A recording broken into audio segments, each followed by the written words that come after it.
누가복음 5장 1절에서 8절까지의 말씀 우리 같이 읽겠습니다.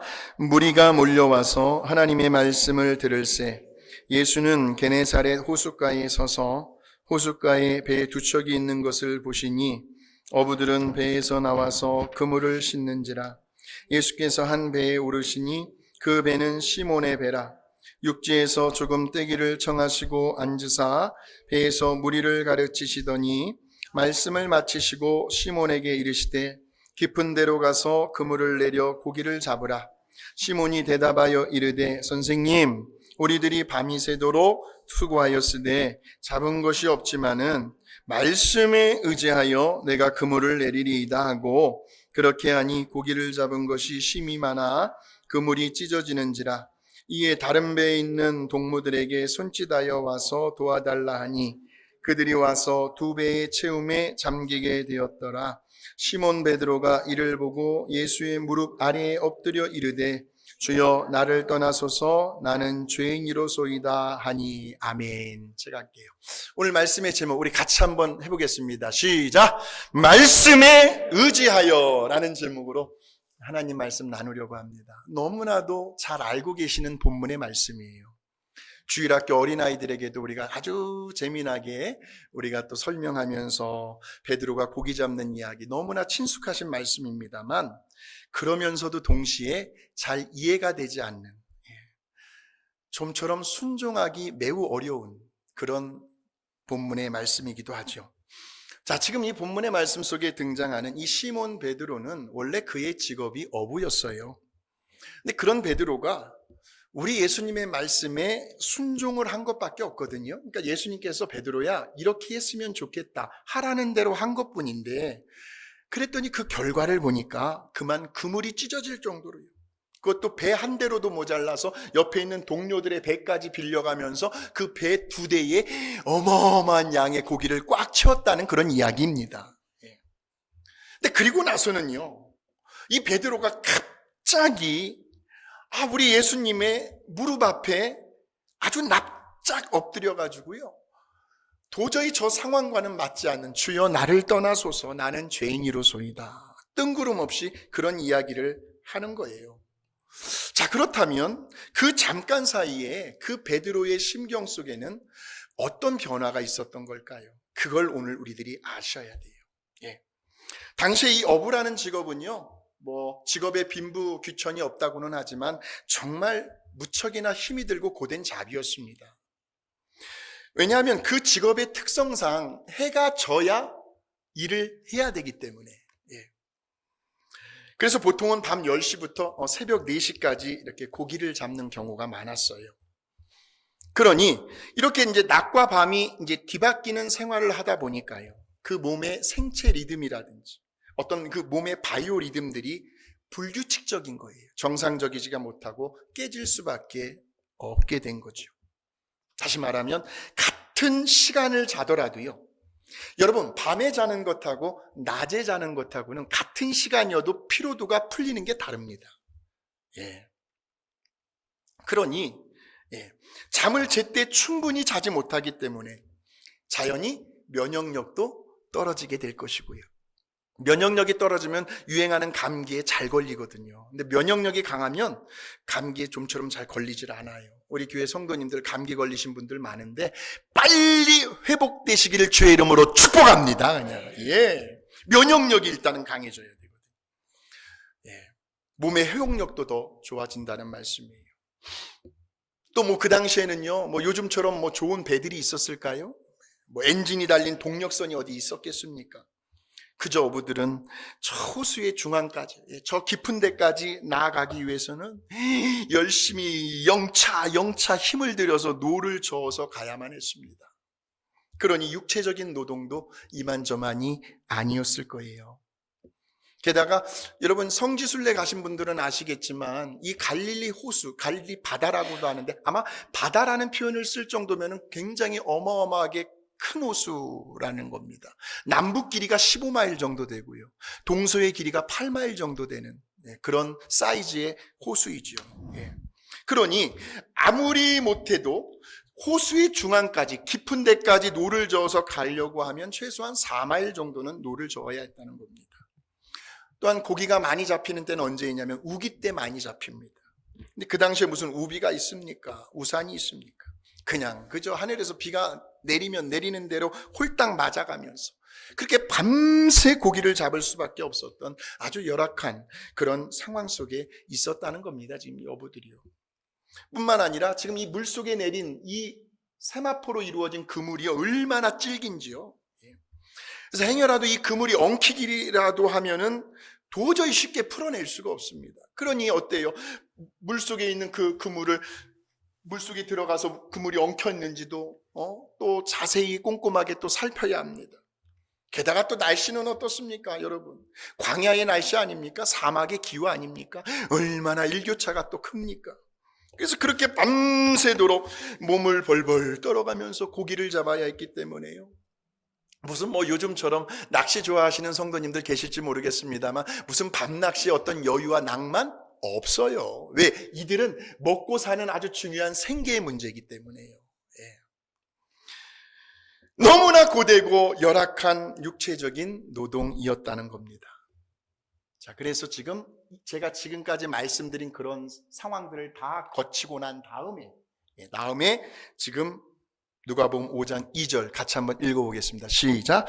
호숫가에 배 두 척이 있는 것을 보시니 어부들은 배에서 나와서 그물을 씻는지라 그랬습니다. 여러분, 그물을 씻는다라는 것은 이미 철수하겠다는 거거든요. 벌써 집으로 돌아가야 되는 거예요. 왜? 그러면서 이제 시간은 이미 동이 터 있는 아침 시간을 말하죠. 그러니 지금 베드로를 비롯한 이 어부들은요, 밤새도록 그 혹독한 추위 속에서요, 고생은 있는 대로 다 하고요. 그런데 물고기는 한 마리도 잡지를 못했으니 어깨는 쭉 늘어졌을 것이고, 에이, 오늘 하루는 공쳤다. 어떻게 이런 날이 있을 수가 있냐? 그렇게 허탈한 생각을 하면서 그물을 씻고 있었다는 겁니다. 왜냐하면 그 당시에 그물은요, 이 세마포로 되어 있었기 때문에 바로 씻어서 말려놓지 않으면 그물이 썩어버려요. 그래서 지금 바로바로 그물을 지금 씻는 거예요.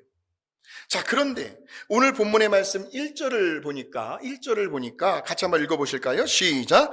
무리가 몰려와서 하나님의 말씀을 들을새 예수는 게네사렛 호숫가에서, 그러니까 꼭두 새벽부터, 이른 아침부터 무리들이 예수님께로 몰려온 겁니다. 뭐 하기 위해서? 하나님 말씀 들으려고 여러분들처럼 오신 거예요. 근데 예수는 그때 이 게네사렛 호수, 갈릴리 호수, 디베랴 호수 다 같은 말이거든요. 다 같은 호수를 의미하는 거예요. 예. 그렇게 하나님 말씀을 듣기 위해서 왔단 말이에요. 그래서 예수님은 청중들이 너무 밀려오다 보니까 예수님께서 뭔가 좀 저처럼 좀 높은 곳에 좀 올라가셔야 했어요. 그래야 청중들을 다 보니까. 그래서 시몬 베드로의 배를 빌려요. 배를 가져오라고 해서 그 배를 강단 삼아서 청중들에게 하나님의 말씀을 전하고 가르쳐 주셨어요. 그런데 그때에 그 많은 무리들 중에서요, 유난히 우리 예수님께서 한 사람에게 초점을 맞추십니다. 그러면서 그 사람에게 뭐라고 얘기하냐면, 시작. 말씀을 마치시고 시몬에게 이르시되 깊은 데로 가서 그물을 내려 고기를 잡으라 하는 겁니다. 그러니까 다시 베드로에게요, 지금 이 시간에 저 깊은 데로 가서 그물을 내려 고기를 잡으라는 거예요. 저와 여러분 같으면 어떻게 하시겠습니까? 이미 다 끝났는데. 그러니까 지금 이 말은 그 당시에 그 어부들의 상식을 완전히 깨어버리는, 너무나도 어처구니가 없는 그런 말을 지금 우리 예수님께서 하신 겁니다. 시몬에게 이르시되 깊은 데로 가서 그물을 내려 고기를 잡으라. 그러자 베드로가 이렇게 대답을 하네요. 시작. 시몬이 대답하여 이르되 선생님, 우리들이 밤이 새도록 수고하였으되 잡은 것이 없지만은 말씀에 의지하여 내가 그물을 내리리이다 하는 겁니다. 말씀에 의지하여. 지금 저 말은 베드로가 엄청난 말을 하는 거거든요. 지금 정말 쉽지 않은 말이에요. 그러니까 우리 예수님께서요, 무리들에게 하나님의 말씀을 전하시고 가르치시는 중에 아마 베드로가 우리 예수님의 말씀을 들으면서 베드로에게 어떤 믿음이 생겨나지 않았을까? 왜? 말씀을 들을 때 믿음이 오거든요. 믿음이 생겨나지 않았을까? 그러니 말씀에 의지하여라는 저는 대답을 할 수가 있는 거죠.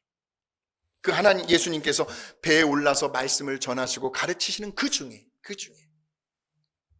자, 그런데 여기에서 지금 우리 예수님의 말씀에 따르겠다고 하는, 순종하겠다고 하는 그 베드로의 모습 속에서 우리는 세 가지 아주 중요한 면을 배우게 되는데, 자, 그 첫 번째로 베드로는요, 지금 그 자신의 육체적인 피곤함을 극복하고 있다는 겁니다. 넘어서고 있다는 겁니다. 잘 아시겠지만 지금 베드로의 몸 상태는요, 이미 지칠 대로 지쳐 있거든요. 거의 번아웃 될 지경입니다. 물론 우리 예수님께서 그 베드로의 몸 상태를 왜 모르셨겠습니까? 지금 그 베드로의 몸이 얼마나 피곤한지, 또 얼마나 탈진이 되어 있을지 정상적인 상태가 아니라는 것을 예수님은 알고 계셨을 겁니다. 잠 한숨 못 잤죠. 밤새도록 변화무쌍한 그 날씨와 또 거센 파도와 싸워가면서요, 아주 진을 다 빼고 있는 대로 고생을 다 한 걸 왜 모르겠어요. 그렇게 수고한 고생과 노력에 비해서 그 대가는 nothing. 아무런 소득과 보람이 없었다는 겁니다.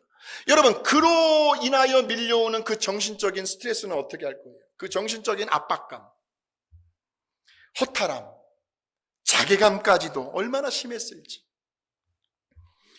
여러분, 그런 상태에는요, 누가 옆에서요, 그저 말만 걸어도요, 또 누가 건드리기만 해도요, 아주 신경이 날카로워져가지고 순간 욱하는 성질이 자기도 모르게 올라오는, 얼마든지 짜증을 낼 수 있는 그런 상태였다는 것을 예수님이 왜 모르셨겠어요? 다 아셨지요. 이분이 예수님인 것 같아요. 여기 써있는 저분이. 그러면서요, 사람은요, 생각하기 나름이니까요. 마음 먹기에 달렸으니까요. 아마도 이런 생각으로 베드로는 자신에게 위안을 삼았을지 모른다라는 제가 생각을 해본 거예요. 어떤 생각이냐면, 그래, 어제 오늘 일은 다 잊어버리자. 지나간 일에 내가 매여 있을 수는 없지. 빨리 정리하고 집에 가서 한숨 푹 자고 나면 다음에는 좀 더 괜찮아지겠지 하고 위안을 삼았을 겁니다. 근데 그런 상황에서 지금 우리 예수님은 뭐라고 말씀하세요? 깊은 데로 가서 그물을 내려 고기를 잡으라는 겁니다. 근데 베드로는 지금 더 이상 노를 저을 힘이 없거든요. 그 갈릴리 호수 중앙에까지, 깊은 데까지 나아갈 힘조차 남아있지 않은 그런 상태였으니 어떻게 또다시 그 몇 시간을 노를 저어서 다시 갈 수가 있었겠는가 하는 거예요. 설령 갔다 온다 할지라도 이미 해는 중천에 떠 있을 것이고, 그동안 그 수년 동안 낮과 밤이 바뀐 채로 잠을 자는 그 시간도, 내 몸의 바이오 리듬도 다 이제는 다 뒤바뀌게 이렇게 딱 세팅 맞추어졌을 텐데, 그러니까 한마디로요, 지금 베드로는 정말 우리 예수님의 말대로 따라하기 힘든 그런 상황 가운데 있었다는 겁니다. 그런데 그럼에도 불구하고 베드로는 그의 육체적인 그의 몸 상태를 넘어서서 말씀에 의지하여 순종하고 있는 모습을 보이고 있더라는 겁니다. 저와 여러분 같았으면 어떻게 정말 하시겠습니까? 이것이 첫 번째로 하나님의 말씀 앞에서 베드로가 우리에게 보여주는 교훈이라는 거예요. 교훈. 육체의 피곤함까지도 넘어서서 하나님의 말씀 앞에서 말씀만 의지할 수 있는 그런 용기와 담대함이 오늘 이 시간 저와 여러분에게 있게 되시기를 주의 이름으로 축원합니다. 자, 두 번째로 우리가 베드로에게서 배워야 할 점은요, 지금 베드로는 어부로서의 그의 경험이 있어요. 또 그가 가지고 있었던 그의 노하우가 있습니다. 어떤 상식적인 어떤 수준, 이것을 극복했다는 겁니다. 넘어섰다는 겁니다. 왜 잘 아시는 것처럼요, 이미 고기는요, 날이 밝게 되면 절대로 잡을 수가 없습니다. 왜? 다들 숨어 있으니까. 환한 곳으로 나오질 않아요. 고기들의 습성상이에요. 그런데 지금 우리 예수님께서 베드로에게 말씀하시고 있는 그 시간은 이미 동이 터버린 아침입니다. 그러니 수십 년간 어부로서 잔뼈가 굵어 있는 이 베드로는요, 뭐 호수라든지 아니면 바다라든지 아니면 고기에 대해서는 아주 베테랑이면서 전문적인 수준의 그런 지식을 갖고 있는 베드로였어요. 그러니 지금 그의 경험으로 보나 또 고기들의 생리로 보나 이건 지금 이치적으로도 상식적으로도 도저히 전혀 맞지 않는, 전혀 어울리지 않는 그런 말씀을 우리 예수님께서 지금 하시더라는 겁니다. 물론 베드로는 당연히 알고 있었겠죠. 지금 이 시간에 깊은 곳으로 가보았자 또 분명히 허탕칠 것은 마치 불을 보듯 뻔히 알고 있었을 거라는 겁니다. 그런데 그럼에도 불구하고 지금 베드로는 그의 경험을 넘어서서 또 어부로서의 그의 어떤 전문적인 지식과 상식의 수준을 초월하여 말씀에 의지하여 그렇게 순종을 하고 있더라는 겁니다. 저 같으면요, 깊은 데로 가서 그물을 내려 고기를 잡으라. 아이고, 선생님, 가만 계셔 보세요. 지금 이 시간에는요, 어림도 없어요. 제가 경험해봐서 다 알거든요. 그러니 이 부분만큼은 간섭하지 마시고 제가 알아서 하도록 그냥 내버려 두세요. 저에게 맡겨주세요. 예수 선생님은 그저 가만히 계셨으면 좋겠네요. 저 같으면 그렇게 할 뻔할 것 같아요. 근데 그렇게 하지 아니하고 오직 말씀에 의지하여, 이것이 베드로에게서 배울 수 있는 두 번째 교훈이라는 거죠. 내가 가지고 있는 어떤 상식과 지식의 수준, 내 경험을 넘어서서 하나님의 말씀 앞에서 정말 순종할 수 있는, 말씀만 의지하여 따라갈 수 있는 그러한 신앙의 담대함과 용기가 오늘 시간 저와 여러분에 있게 되시길 주의 이름으로 축원합니다. 자, 마지막 세 번째로요, 이 베드로는, 여러분, 사람은요 누구에게나 다 뭐가 있는 줄 아세요? 자존심이라는 게 있습니다. 저도요, 아무리 우리 하성이가요 이쁘고 사랑스러워도요, 아빠로서의 저의 자존심을 건드리면 그 조그만한테 엄하게 아주 그냥 혼냅니다. 아주 그냥. 아빠로서의 자존심을 건들 때가 있어요. 누구에게나 다 자존심이라는 게 있어요. 사실 어떻게 보면 지금 우리 예수님의 이 말씀이요, 깊은 데로 가서 그물을 내려 다시 고기를 잡으라, 이 말씀은 베드로의 그 자존심을 얼마든지 충분히 건드리고도 남는 말씀이었어요. 보세요. 지금 베드로는 고기를 잡는 분야에 있어서만큼은 아주 탁월한 실력이 있었고 안목을 가지고 있었던 전문가잖아요. 그런 전문가에게는요, 적어도 자기의 분야에서만큼은 누구에게도 뒤처지지 않을 만큼의 어떤 나름대로의 그 자부심과 긍지와 자존심이 있는 거예요. 저는 우리 성도님들께서 사회의 여러 분야에서, 그 분야에서만큼은 어떤 전문적인 지식과 탁월한 경험 있으신 걸 저는 존경하고 존중합니다. 제가 그래서 물어보죠. 그래서 한국의 어떤 큰 대형교회 어떤 목사님은요, 그분은 수천 명, 수만 명, 그 되는 성도들 사이에서요, 성도들이 하도 그냥 많이 모이다 보니까 각계, 각층의, 각 분야의 전문가들이요, 의사들 엄청 많습니다. 그리고 박사들, 교수들, 판사들, 변호사들 할 것 없이요, 다양한 여러 사회의 엘리트 계층들이 많이 있단 말이에요. 그러다 보니까 이 목사님은 정기적으로 그 각 계층 분야의 그 성도님들에게 식사 대접을 하는 거예요. 담임 목사의 그 판공비로 식사 대접을 하면서 성도님이 가지고 있는 그 분야의 전문적인 지식을 이제 배우는 거죠. 왜? 목회자도 끊임없이 배워야 하니까. 그런데 요즘은 뭐가 발달됐어요? AI. 그래가지고요, 인터넷 세상이죠, 얼마나 발달했는지. 특히 유튜브요. 너무나 잘 발달되어 있기 때문에 내가 어떤 분야에 조금이라도 관심이 있으면, 뭐든지 관심이거든요. 관심이 있으면 찾게 돼요. 그러니까 관심이 있으면 서치를 하는 거예요. 내가 직접 전문가 만나지 않아도, 누구에게 물어보지 않아도 내가 찾아보면 돼요. 다 있어요. 그러니 우리가 필요한 그 전문 지식들을 어느 정도는 배울 수 있는 아주 편리하면서도 전문화된 시대 속에서 우리는 지금 살아가고 있죠.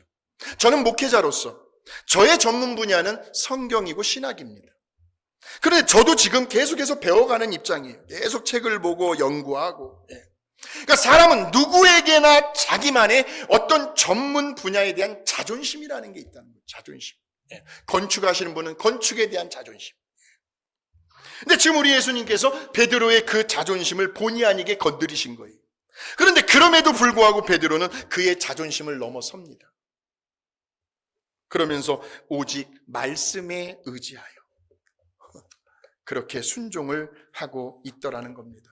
우리 다시 한번 우리 하나님 말씀 다시 한번 읽어보실까요? 시작. 말씀을 마치시고 시몬에게 이르시되 내려가서 그물을 내려 고기를 잡으라.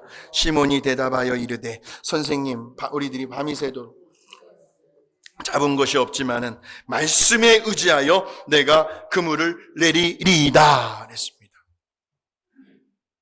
그렇게 했어요. 말씀에 의지해서. 그랬더니 베드로에게 어떤 정말 희한한 일이 일어납니다. 그 장면이 6절의 말씀이에요. 시작. 그렇게 하니 고기를 잡은 것이 심히 많아 그물이 찢어지는지라 하는 거예요. 도저히 이거는 상상이 안 가요. 세마포로 된 그 질긴 그물이 찢어질 정도라니. 도저히 있을 수도 없는. 아니 설령 이런 경험을 했다 할지라도 이걸 어떻게 설명을 하겠습니까? 이러한 현상을 어떻게 설명을 할 수가 있어요? 엊그제 금요 성령 치유 기도회 예배 드리는 시간에 저는 몰랐어요. 예배만 집중적으로 그냥 인도를 했죠. 찬양하고 말씀 전하고. 근데 어제 전화가 왔어요. 어느 성도님에게. 목사님, 제가 그동안에 병원도 다니고 한의원도 다니고 막 제 고질병으로 안고 있는 제 등짝에 어떤 그 쑤시는 그런 통증들이요. 금요일 날 성령 치유기도 그 예배 드리고 나서요. 갑자기 찬양하고 갑자기 말씀을 듣는데 갑자기 내 몸에서 뭔가 찌릿하더라고요. 그래서 딱 보니까 이 통증이 고통이 사라졌어요. 그래요. 그래서 권사님, 성도님 우리 하나님을 찬양합시다. 하나님께서 하신 거죠. 저는요. 그렇게 지금 그거를 제가 생각을 하고 있어요. 그 성도님이 예배 드리는 자세가요, 얼마나 사모하시고 간절하시고요, 찬양 한마디 한마디를 따라 불러도요, 막 전심을 다하여 막 그렇게 따라 부르고, 하나님의 말씀이 떨어지는 동시에 아멘, 아멘 하면서 그 마음을, 그 사모하는 그 마음을 하나님께서 보셨기 때문에 하나님께서 그 시간에 그렇게 역사하지 않으셨나 하는 생각을 들어요. 놀라운 일이에요. 이걸 어떻게 설명할 겁니까? 이거 찢어지지도 않는 그물이 찢어질 정도로. 어디 그뿐이에요? 7절 한번 보실까요? 시작. 이에 다른 배에 있는 동무들에게 손짓하여 와서 도와달라 하니 그들이 와서 2배의 채움에 잠기게 되었더라. 2배에 채웠어요. 잠기게 되었습니다. 아마도 베드로가 앞으로 2주 동안 매일 하루도 빠짐없이 밤새도록 고기를 잡은 그 양을 다 합쳐도 모자르지 않을 만큼의 양을 단 한 번에 잡았다라는 거죠. 평생 잊지 못할 겁니다. 베드로의 어부 인생에 있어서 처음이자 마지막이라고 할 만큼 다시는 경험하지 못할 최고의 대박을 터뜨리는 순간이었습니다. 그러자 상황이 그렇게 되어버리니까 너무나 당황스러운 거예요. 그러면서도 어이가 벙벙하고요. 이게 진짜야, 사실이야.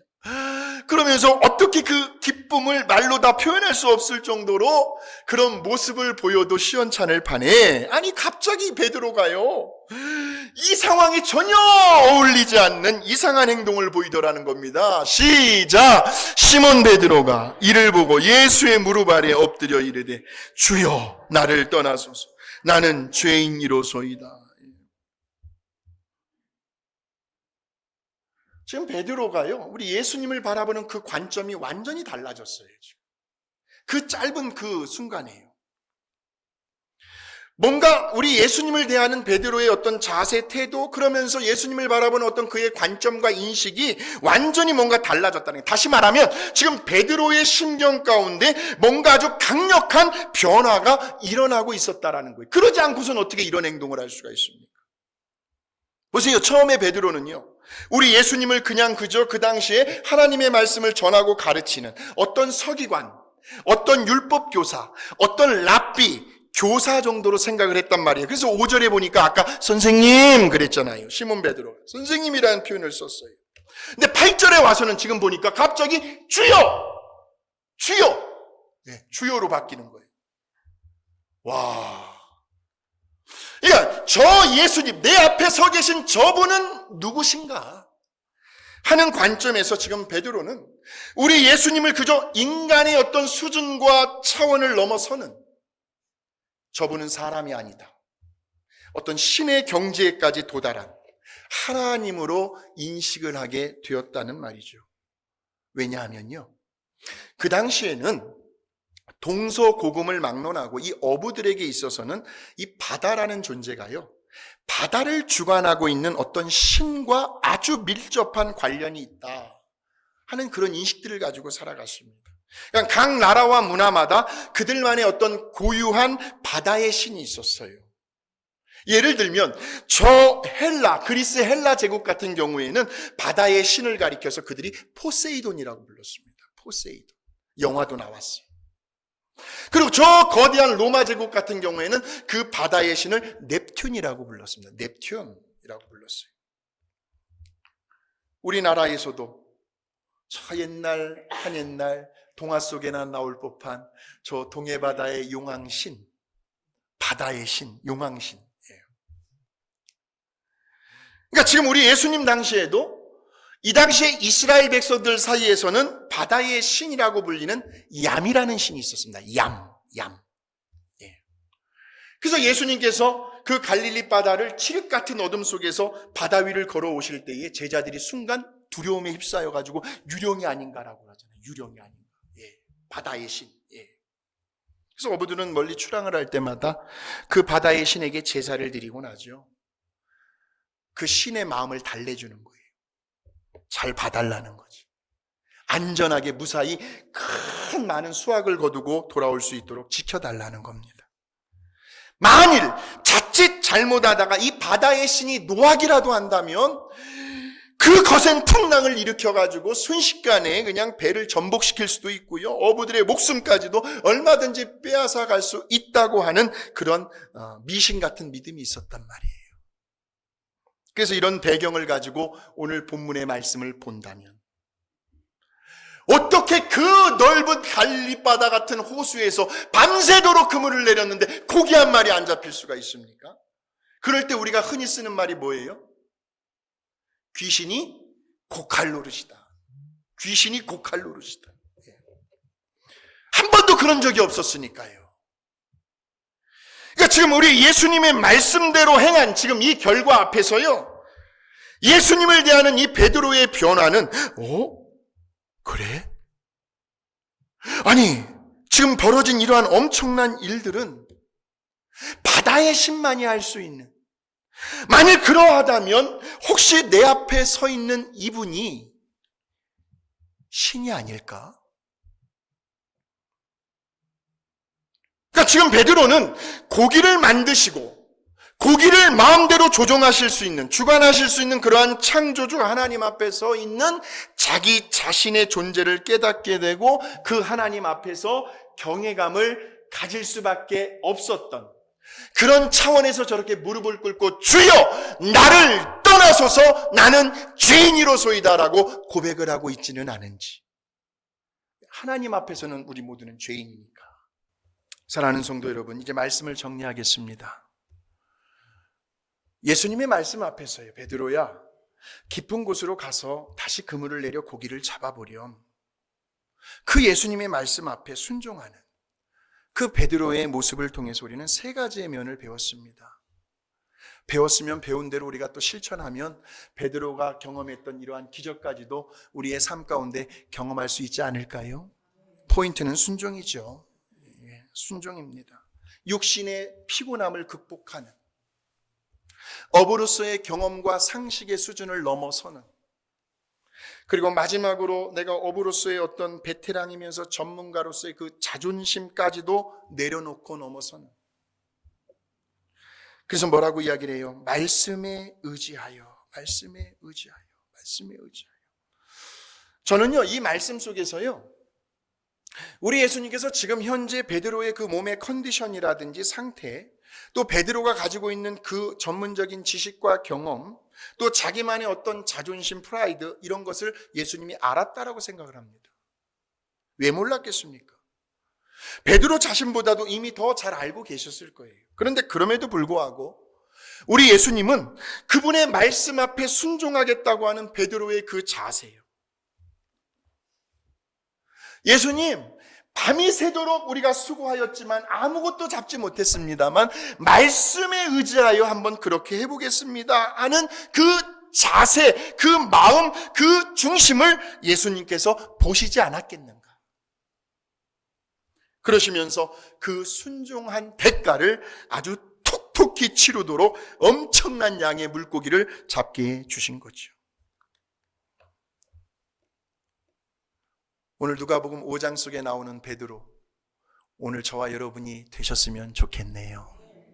이번 한 주간도 베드로가 경험하고 있는 이러한 놀라운 기적을 저와 여러분의 삶 속에서도 한번 멋지게 경험하게 되시기를 주의 이름으로 축원합니다.